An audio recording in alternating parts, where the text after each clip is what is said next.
L'aide humanitaire, c'est en effet la pression internationale qui se poursuit justement autour de cette aide humanitaire dans la bande de Gaza. De plus en plus de pays envoient donc de l'aide humanitaire et le dernier pays en date, c'est le Maroc. Le Maroc qui a envoyé 40 tonnes d'aide humanitaire dans la bande de Gaza.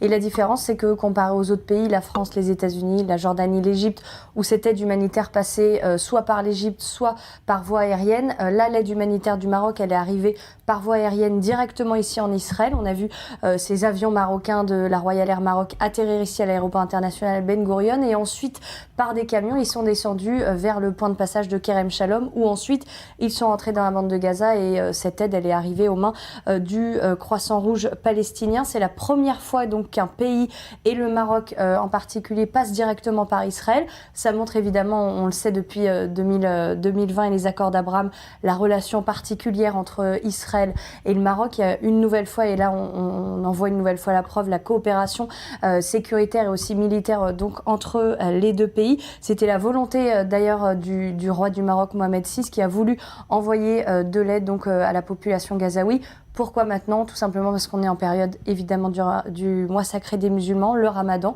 et aussi pour les musulmans, c'est important de donner, de faire des bonnes choses, donner des bonnes actions, oui. Des bonnes actions. Et c'est donc ce qu'a fait le Maroc en donnant donc 40 tonnes d'aide humanitaire aux Gazaouis. Et c'est passé donc par Israël. Israël qui aussi se préoccupe de l'aide humanitaire. Là, pour Israël, l'important c'est que cette aide humanitaire ne soit pas détournée comme ce que l'on voyait avant et que ça arrive aux mains du Hamas. Donc il y a un projet pilote qui est en train de se mettre en place par Tsahal pour éviter justement que cette aide humanitaire soit détournée par les terroristes du Hamas et que cette aide arrive bien directement aux mains des Gazaouis.